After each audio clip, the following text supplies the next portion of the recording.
आइए विस्तार से खबरों का रुख शुरू करते हैं। ऑपरेशन सिंदूर की कामयाबी के बाद घाटी में आतंकवादियों का सफाया निरंतर किया जा रहा है।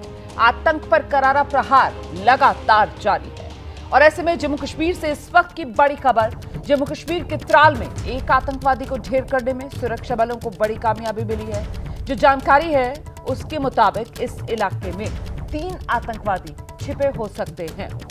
तो 3 आतंकवादियों के छिपे होने की इस इलाके में सूचना जो मिली थी सुरक्षा बलों को, इसी के बाद इस पूरे इलाके को घेरकर यहां पर सर्च ऑपरेशन शुरू किया गया।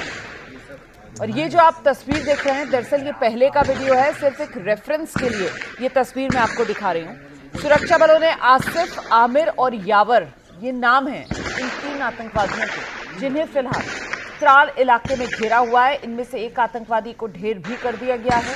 सूचना यह है कि ये तीनों जो आतंकवादी हैं जिनके साथ ये मुठभेड़ त्राल इलाके में चल रही है, इनके नाम उन 14 आतंकवादियों की लिस्ट में शामिल हैं जिनकी तलाश पहलगाम हमले के बाद शुरू की गई थी। तो वो 14 आतंकवादी जिनकी तलाश जोर शोर से सुरक्षा बल कर रहे हैं, उनमें से 3 को आप जानते हैं शोपियां में घेरकर मार डाला गया। और अब ये 3 और आतंकवादी जो त्राल इलाके में जहां इनकाउंटर चल रहा है और वहां अब तक एक आतंकवादी को मार गिराने में भी सुरक्षा बलों को कामयाबी मिल गई है। त्राल में सुरक्षा बलों का यह ऑपरेशन अभी जारी है। आतंकवादियों को घेर लिया गया है, उनकी तलाश की जा रही है। और इससे पहले सुरक्षा बलों ने 13 मई को शोपियां में लश्कर के 3 आतंकवादियों को ढेर किया था।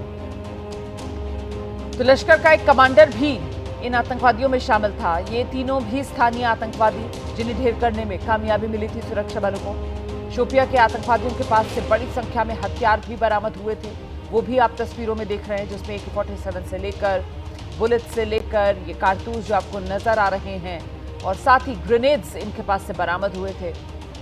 करेंसी इनके पास से मिली थी, खाने पीने का सामान इनके पास से मिला था। तो पहले शोपियां जहां 3 आतंकवादी ढेर, और अब त्राल में ये इनकाउंटर जो चल रहा है, सीधे आपको लेकर चलेंगे त्राल से। हमारे सहयोगी आसिफ कुरैशी इस वक्त हमारे साथ मौजूद हैं। आसिफ, जो जानकारी मिल रही है, ये 3 आतंकवादी जिन्हें त्राल में घेरा गया था और अब तक एक आतंकवादी को ढेर करने में कामयाबी भी मिल चुकी है। आसिफ, रोमाना, देखिए, ये मुठभेड़ जो हुई है वो स्पेसिफिक जानकारी के आधार पर मिली है कि त्राल के ही रहने वाले 3 स्थानीय मिलिटेंट जिनकी पहचान आसिफ, आमिर और यावर के तौर पर हुई है, वो इस इलाके में मौजूद हैं, जिसके बाद यहाँ पे तलाशी अभियान शुरू किया गया था। और अब से थोड़ी देर पहले सुरक्षा बलों का ये कहना है कि दोनों ओर से हुई गोलीबारी में एक मिलिटेंट को गोली लगी है। इस बात की उनके पास पुख्ता जानकारी है, जबकि अभी भी घर के अंदर जो ये 3 मिलिटेंट हैं उनके साथ मुठभेड़ भी जारी है। मैं बता दूं कि आज सुबह तड़के जब तीनों मिलिटेंट्स के यहाँ पे होने की पुख्ता खबर के बाद यह ऑपरेशन चलाया गया था, उसके बाद गोलीबारी के बाद सबसे पहला काम जो सुरक्षा बलों की तरफ से किया गया वो आसपास के घरों से सिविलियंस को बाहर निकालने का किया गया, जिसमें तकरीबन 2 घंटे का समय लग गया, क्योंकि ये काफी घनी आबादी वाला इलाका है, यानी थोड़े से घर आसपास हैं इस घर के जिसमें ये मिलिटेंट छुपे हुए हैं। तो इसीलिए सबसे पहला काम जो था वो उन सिविलियंस को बाहर निकालने का था। उसके बाद जो सेना, अर्धसैनिक बल, CRPF और जम्मू कश्मीर पुलिस के स्पेशल ऑपरेशंस ग्रुप के जवान इस समय भी इस ऑपरेशन को चला रहे हैं। और मैं बता दूं कि ये तीनों मिलिटेंट उस 14 मिलिटेंटों की लिस्ट में शामिल हैं जो लिस्ट बायसरन हमले के बाद जम्मू कश्मीर पुलिस की तरफ से जारी की गई थी।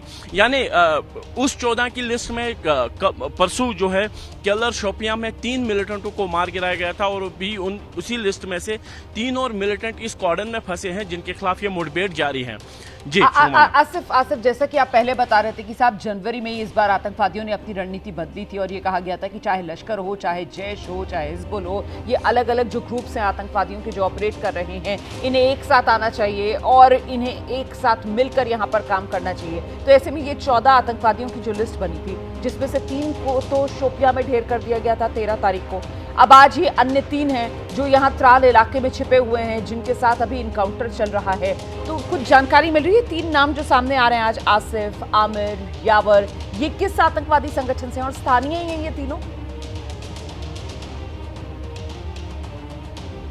बिल्कुल रोमाना, ये तीनों भी स्थानीय हैं और इनका ताल्लुक भी लश्कर तैयबा से है। लेकिन मैं बता दूं कि जो बात आपने जनवरी में कही थी कि 3 मिलिटेंट संगठनों को एक साथ आने की जो दबाव है पाकिस्तानी सेना के बाद जो हुआ था, उसके बाद भी इस समय भी तकरीबन 70 से लेकर 80 विदेशी मिलिटेंट जम्मू कश्मीर में सक्रिय हैं। और जो 14 मिलिटेंटों की लिस्ट जम्मू कश्मीर पुलिस ने जारी की थी वो उन स्थानीय मिलिटेंट्स की थी जो सुरक्षा बलों के रडार पे थे, जिनके बाबत उनके पास पुख्ता जानकारी थी कि ये किसी मिलिटेंट संगठन में शामिल हुए थे, जिनमें लश्कर, जैश और हिज्ब यानी ये 14 मिलिटेंट इन 3 संगठनों से जुड़े हुए थे, जिनमें 13 दक्षिण कश्मीर से और 1 उत्तरी कश्मीर से बताया गया था। लेकिन उन 70 से 80 विदेशी मिलिटेंट्स के बारे में अभी भी सुरक्षा बलों के पास कोई भी पुख्ता जानकारी नहीं है कि आखिर उनकी पहचान क्या है। केवल जो सूत्रों के हवाले से, जो ग्राउंड पे सूत्रों के हवाले से खबर मिली है, उसमें जो आंकड़ा सामने आया है वो 70 से 80 का है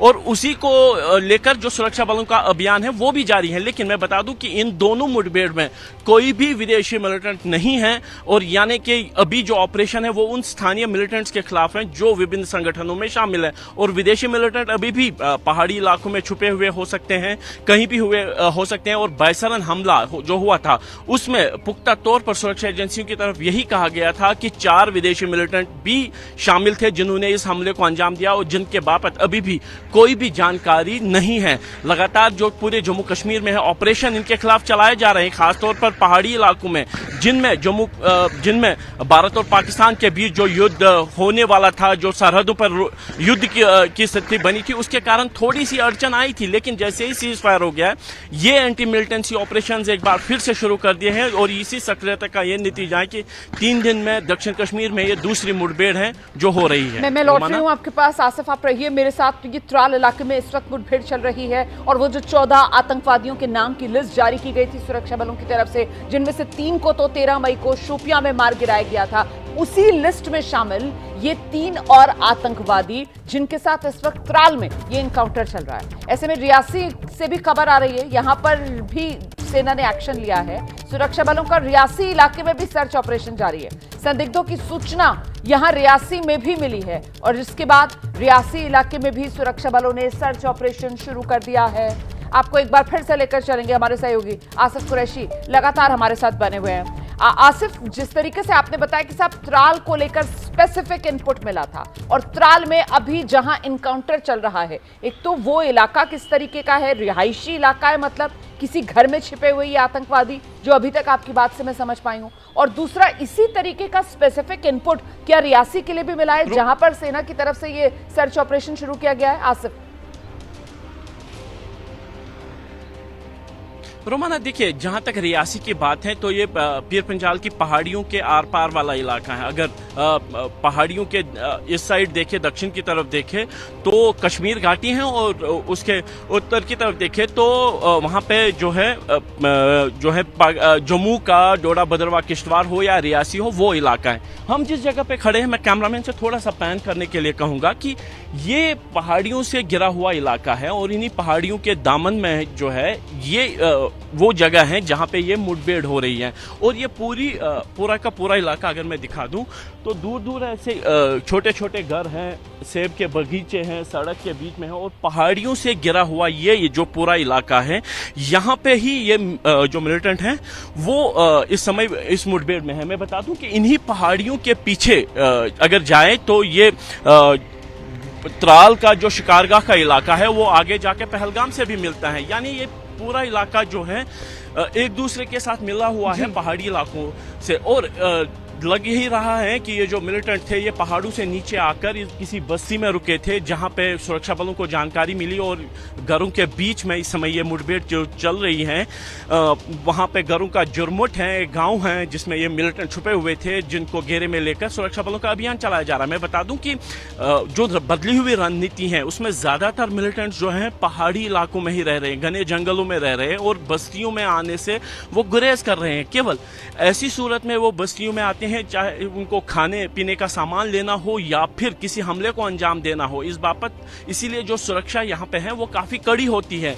और खासतौर पर बाइसरन हमले के बाद जो पीर पंजाल वाले इलाके जो कश्मीर घाटी से सटे हुए हैं वहां पे लगातार जो है सर्च ऑपरेशन भी चलाए जा रहे हैं, क्योंकि ये माना जा रहा है कि हो सकता है कि ये हमलावर पीर पंजाल की पहाड़ी पार करके दूसरे साइड में गए हो। इसीलिए वहां पे कोई भी खुफिया जानकारी मिलने पर ही सर्च ऑपरेशन चलाया जाता है। और आज भी एक जानकारी के आधार पर जिसमें 2 संदिग्धों के देखे जाने की खबर मिली थी, तो उसके बाद रियासी में ये ऑपरेशन चलाया गया। बहुत धन्यवाद आपका आसिफ। नजर बनाकर रखिएगा, जैसे कोई और अपडेट होगा फौरन दर्शकों तक पहुंचाएंगे।